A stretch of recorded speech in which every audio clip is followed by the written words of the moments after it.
Hi, welcome back to the Your Town television program. I'm Mark Baer. My guest is Elizabeth Murray, and artist, teacher, gardener, what else? Teacher, writer, if I missed anything. Yeah. So anyway, where to start? Let's just talk about the gardening giverny, and because that's just such a fantasy for people. Let's just start there, and then we'll go on from there. Okay. And before we go on, let me hold up this book. I don't know if we can see this. Tell me what we're seeing. Well, this is my book called Monet's Passion, Ideas, Inspiration, and Insights from the Painter's Garden. And I was a full-time gardener here in Monterey, and I had 9 people working for me back in the late 70s, early 80s. And I went to Europe, and amongst my travels, I went to Giverny, to Monet's garden, and I literally fell in love with it. And I thought, you know what, I want to work here. You cannot know a garden without working in it, without putting your hands in the dirt. So I made some arrangements. It took several weeks, and I was able to, it was a kind of an amazing story, but I was able to be able to work there for free. And in exchange, they built me an apartment and gave me room and board. I came back to my house in Carmel, gave up my beautiful house, quit my job, and moved there. I had to learn French first. But that job, even though I earned nothing, I started to photograph full time. Well, when I wasn't gardening, early in the morning and late in the afternoon. And I wanted to tell the story of Giverny. I had no ambitions of being a professional photographer, but I was a painter, so I'd also paint a little bit. And then it just became my passion. And I decided when I was, just before I left, I was invited to lecture at the De Young Museum. And when I was there, then I met a publisher, Tom Burke, who started Pomegranate Publishing. And he invited me to do calendars. And then after about 5 years of that, then we did Monet's Passion. And the first edition sold 250,000 copies. And I got to lecture in museums across the country. And some of my huge, big photographs, they were made like murals, traveled to 9 museums in America, and shows in Japan and so on. Well, let's just, not going in any order, let's go to your show in New York that just closed. So. Yeah, well, that was huge. That was a big show. That was really fun. New York Botanical Garden, which is an incredible beautiful organization. Museum, yeah. Incredible. With hundreds of acres, and the biggest botanical library in the world. They have this incredible Victorian greenhouses, gorgeous greenhouses, like the one in Golden Gate Park, but huge. And they decided to make a replica of Monet's garden in there, and to have some of Monet's paintings and historic photographs. And they asked me if they could have my photographs to do an exhibition. And so we had a whole exhibition of that in the Botanic Library, this big gallery. And then also one of them they made so big that it was in their rotunda in their pond, and I think it was about 16 feet square, and it reflected into the pond. So did I hear something about 37,000 visitors? Yeah. I like that number. 370,000 visitors. 370,000? Yeah, 370,000. I left out a zero. Yeah, Wow. 370,000 visitors. Yeah, it was their best show. Wow. And it was on buses in New York City. It was on apps. Yeah. So it was really fun as a photographer. And of course, I got to go back there to lecture and to go to the opening party, but also to give ideas. And they have a fabulous staff. I mean, it's an honor. And then they asked, I mean, I talked to you about it, about bringing the show to the Museum of Monterey, which would have been joyous. But then they asked me if they could keep it as a permanent collection. So that was a great choice. We got other things for you. Good. Yeah. Good. So anyway, because time is short and you have a new book coming out. Yes. Let's get right to that. Well, this is the biggest book of my life. I've written, I think, 6 or 7 books. But this book is a book of my heart, and it's everything I know and love and think is important. And it's called Living Life in Full Bloom, 120 practices to deepen your passion, creativity, and relationships. And so what I thought, I really actually prayed and meditated and said, okay, I want to serve. What is the best way I can contribute using my skills? And it'd be really fun to be a great painter, or really fun to be, you know, to make all these public spaces. But my intuition guided me that it was to write this book. And so the book has 4 pathways. The pathway of the gardener, because that's what I know. It's a humble little doorway to have intimacy with nature. The second is the artist, to expand your creativity and imagination, which is really important for all of us. The third is the path of the lover. What we love, we protect. So to re-fall in love, to recommit. And then the fourth one is called Spirit Weaver, so that each day there's something about a blessing, a celebration, a ritual, a gratitude. And so there's ideas for that. And then I tell 6 stories about different people and couples, they're dear friends of mine, that are what I call full bloomers. So instead of being a baby boomer, you can be a bloomer. And their ideas of how they use these pathways, and they really contribute to their community in a small way or a really big international way. And then the last part is called life mapping, and it's a process of finding your passions, your gifts and talents, and what you feel the world needs, and then how to contribute. Because I think we're all being called to contribute and to step it up. Step it up, that's, yeah. Yeah, it's like all burners on. Yeah, know? vibrate a little higher vibration. Higher vibration, bigger commitment. Like we are needed. We are needed, and our earth needs us.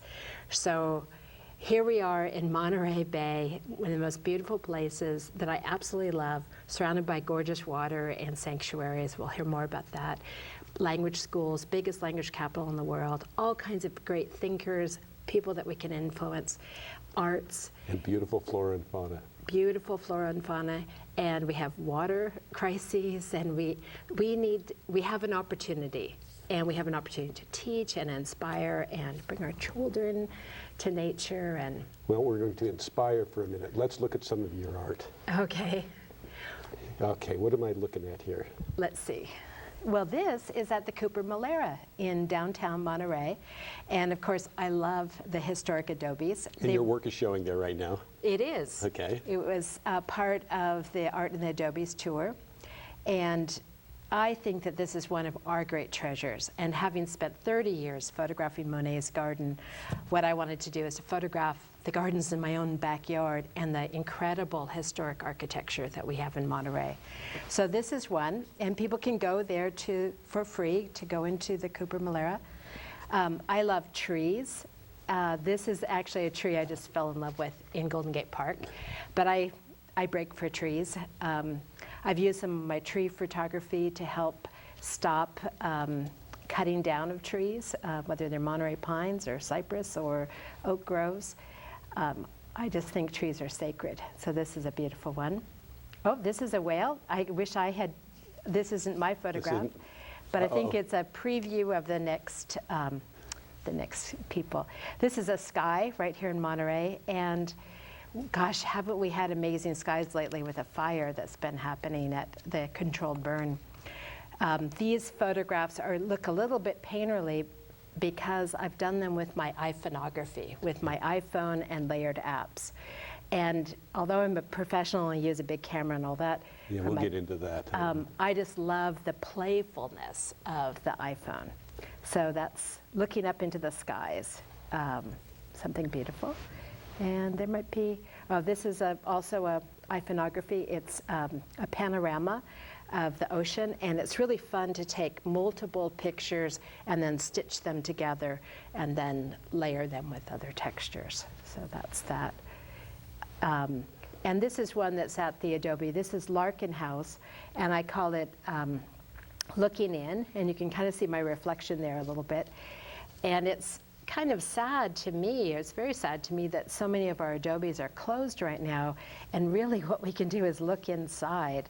So be sure to go to any of the events that open them up, like Christmas in the adobes. But our wonderful adobes give us this sense of place and the spirit of place and architecture and history, and the gardens to me are really special. I just love them. I think your take on Cooper Malera is very wise. I don't want to get into that right now because that's another subject. That's a whole other subject, and I'll have you back and we'll discuss that. Yeah. But I thought you had one of the more sensible thoughts about it. Let's talk about the workshops, because people want to know how to be in your workshops, and let's talk about your house. So let's go from the house to the workshop. Okay. Well, my house was built by Charles Rollo Peters. It's known as Peters Gate, which most people know from Munris all the way up to Grove Street. It used to be 30 acres, now it's 1 acre, and it was up for subdivision, and I fell in love with it. You know, having restored Monet's garden and being there, I love living history. And give a little background about him, because he's a nocturne painter. Right. And, well, most people can see his paintings at the museum. You could even see one at Spanish Bay. Yeah. But you're right, he's nocturne, meaning that he painted at nighttime, opposite of Monet. So most of his paintings are very dark, and they often will have an adobe with a little candlelight or a full moon reflecting into a pond. Those are often elements that you'll see in his paintings. And he became very well known. Like if you had a good household in America, you wanted a Peters in your household. So he was able to build this beautiful big house in Monterey, an old redwood house, kind of a bungalow add-on, and a lovely huge studio in the back. And then in 1906, when a lot of his friends lost their studios with the earthquake in San Francisco, he said, move down to Monterey. You can live at my house. He added onto his house, he added onto the studio. He made 2 little small 10 by 12 little cabins, and it became an artist colony. And what do artists need then and today? To sell their work. So at the Del Monte Hotel, which is now the Navy Postgraduate School, they started the first all-California artist studio in the old tea room, gallery. And so that's when people would go to a tea dance, they'd see the work, and then he'd have these grand parties up at the house and bring people up.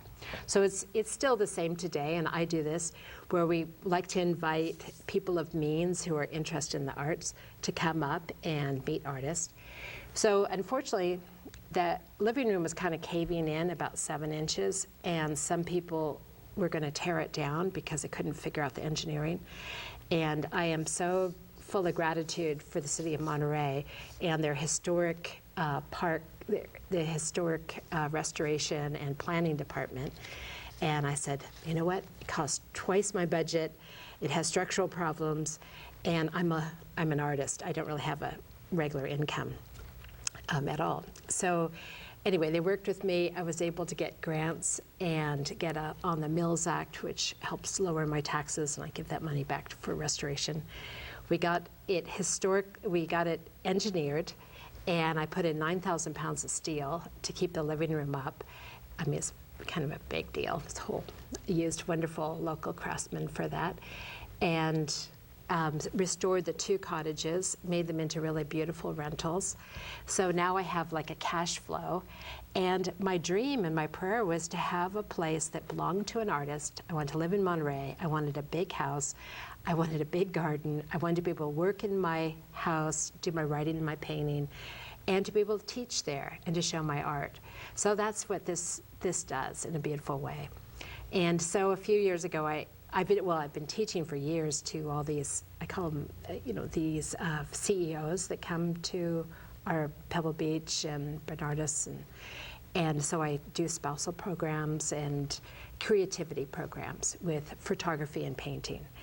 And then I thought, let me offer it also for locals or people who aren't in a pre-organized group. So I started teaching the life mapping that I'm writing about in my book, and then the paint relief photography, and then iPhonography. So you like iPhonography. So let's just tell people what it is, because we're talking about it. I've got my iPhone. Yeah, You've got your iPhone. Yeah. we can take pictures of each other and get Really? the apps. You've got the apps. Oh yeah. Oh, you should come to my class. You should come to my class. You would have fun. You would really have fun. Let's see when I wrote it down. It's going to be Saturday, October 26th or November 16th. And we go from 10 to 4. And depending on the class, we can concentrate on historic buildings or more seascape. And I also like to teach mindfulness, teach really presence when you photograph. And I think it's a great way of really discovering like awe and wonder and deep appreciation.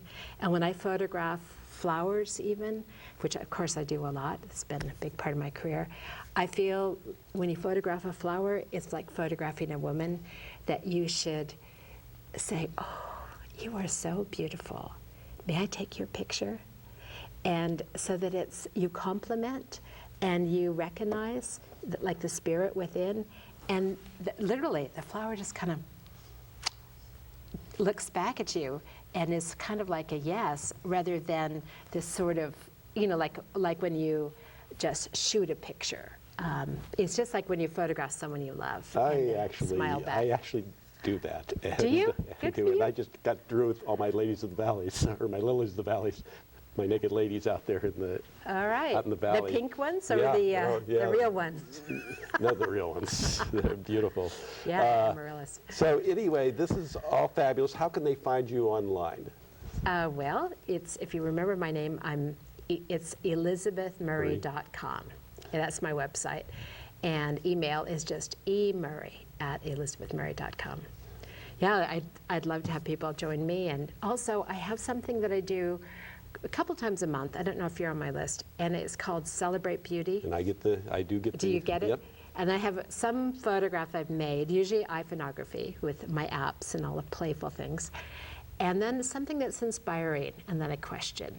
And it's just for free, and it's just it's kind of my gift of sharing my art, but also engaging and trying to help reweave community in that way. Well, thank you so much for coming. Yeah, my pleasure. This is Thank wonderful. you. Thank you. We're going to do things together. Okay, good, ready. I'm Mark Baer. You're watching the Your Town television program.